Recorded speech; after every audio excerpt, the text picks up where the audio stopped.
नमस्कार, स्वागत आहे सर्वांचं आपल्या यूट्यूब चॅनलवरती। महाराष्ट्रातील संजय गांधी निराधार अनुदान योजनेच्या लाभार्थ्यांसाठी आनंदाची बातमी आपण या व्हिडिओच्या माध्यमातून घेऊन आलेलो आहोत। लाभार्थ्यांसाठी नक्कीच खुशखबर आहे, थेट अनुदान वाढ।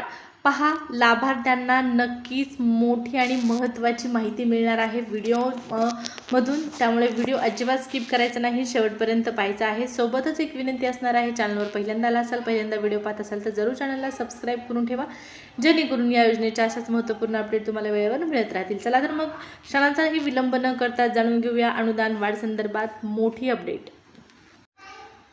पावसाळी अधिवेशनात लाभार्थ्यांच्या पदरी नेमकं काय पडणार, हा एक मोठा प्रश्न। कारण पावसाळी अधिवेशन जसं सुरू झालेलं आहे त्या दिवसापासून या अधिवेशनाकडे संपूर्ण निराधार बांधवांचं लक्ष लागून राहिलेलं असतानाच निराधार योजनेतील या लाभार्थ्यांना आता थेट 5,000 रुपये डीबीटी केलं जाणार आहे, ते पण दर महिन्याला। होय, बरोबर ऐकलं आहे तुम्ही, थेट 5,000 रुपये डीबीटी दर महिन्याला। नेमके कोणत्या लाभार्थ्यांना मिळणार आहे? संजय गांधी निराधार अनुदान योजनेतील लाभार्थ्यांपैकीच लाभार्थ्यांना हे मिळणार आहे, ते पण प्रत्येक महिन्याला।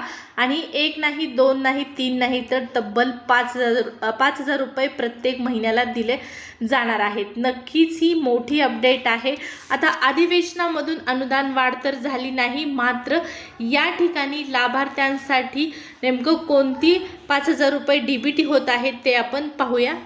या ठिकाणी स्क्रीनवरती पाहू शकता, संजय गांधी निराधार अनुदान योजनेतील जे लाभार्थी आहेत त्यापैकी दिव्यांग लाभार्थी आणि विधवा महिला भगिनी या लाभार्थ्यांसाठी एक योजना सुरू करण्यात आलेली आहे आणि योजनेचं नाव आहे ज्येष्ठ साहित्यिक व कलाकार मानधन योजना। ही योजना राजर्षी शाहू महाराज ज्येष्ठ साहित्यिक व कलाकार मानधन योजना नावाच्या स्वरूपात सुरू करण्यात आलेले असून राज्य शासनाच्या वतीने कला व साहित्य क्षेत्रात मोलाचे योगदान देणाऱ्या ज्येष्ठ साहित्यिक व कलाकारांना प्रति महिना 5,000 रुपये मानधन देण्यात येणार आहे। आणि यामध्ये विधवा महिला भगिनी आणि दिव्यांग बांधव यांना प्राधान्य दिलं जाणार आहे। दिव्यांग व्यक्ती आणि विधवा महिलांना सुद्धा या योजनेचा लाभ देण्यात येणार आहे। सगळ्यात मोठी अपडेट आहे। या ठिकाणी पाहू शकता, या योजनेसाठी अप्लाय करण्यासाठी आवश्यक कागदपत्र कोणकोणती लागणार आहेत याचा एकदा स्क्रीनशॉट काढून घ्या।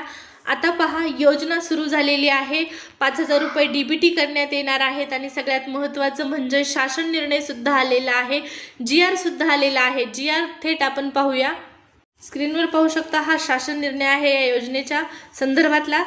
तर स्क्रीनवरती पाहू शकता, या योजनेसंदर्भात अधिक माहिती आहे। कलावंतांना सरसकट एका श्रेणीमध्ये आणण्यासाठी 5,000 रुपये इतकं मानधन देण्यास मान्यता देण्यात आलेली असून सदर मानधन लाभार्थ्यांना डायरेक्ट डीबीटी अंतर्गत दिलं जाणार आहे। आणि सगळ्यात महत्त्वाचं म्हणजे यासाठी फक्त तुम्हाला एकदाच अप्लाय करायचं आहे, दरवर्षी डॉक्युमेंट द्यायची गरज नाही, फक्त हयातीचा दाखला तुम्हाला सादर करावा लागणार आहे।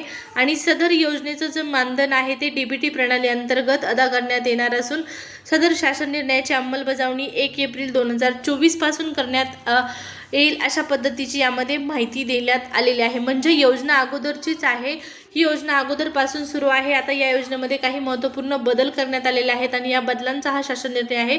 या योजनेअंतर्गत पात्रता काय आहे, ज्याचं वय 50 पेक्षा जास्त आहे, यामध्ये दिव्यांग व्यक्तींना 10 वर्षाची वयाची अट शिथिल असणार आहे, म्हणजे त्यांचं 40 वर्ष वय जरी असेल तरी चालणार आहे। त्याचबरोबर ज्यांचे कला व साहित्य क्षेत्रातील योगदान कमीत कमी 15 वर्ष आहे अशांना सुद्धा या योजनेचा लाभ दिला जाणार आहे। तर पात्रता यामध्ये दिलेली आहे, हा शासन निर्णय तुम्ही ऑफिशियल सविस्तररित्या पाहू शकता। तर नक्कीच ही आनंदाची बातमी असणार आहे। चला, अधिवेशनाच्या माध्यमातून अनुदान वाढीची कुठलीच चर्चा किंवा कुठलाच निर्णय होताना आपल्याला दिसत नाही, मात्र या योजनेच्या अंतर्गत दर महिन्याला 5,000 रुपये मिळण्यासाठी तुमच्याकडे एक संधी उपलब्ध झालेली आहे असं म्हणायला हरकत नाही। आता या योजनेसाठी अप्लाय तुम्हाला करायचं असेल तर कागदपत्रासंदर्भात मी माहिती दिलेली आहे, शासन निर्णयामध्ये सुद्धा सविस्तर माहिती दिलेली आहे। त्याचबरोबर या ठिकाणी पहा, विधवा महिला आणि दिव्यांग व्यक्तींना प्राधान्य दिलं जाणार आहे, त्यांचा प्रामुख्याने विचार करण्यात येणार आहे या योजनेअंतर्गत। त्यामुळे तुम्ही संजय गांधी निराधार अनुदान योजनेच्या लाभार्थी म्हणजे लाभ वाढवून द्या किंवा अनुदान वाढ करावी अशा पद्धतीची मागणी करत असतानाच ही योजना सुरू करण्यात आलेली असून, म्हणजे ही योजना अगोदरचीच आहे परंतु ही तुमच्यासमोर नव्याने स्वरूपात येत आहे। 5,000 रुपये मानधन तुम्हाला देण्यात येणार आहे।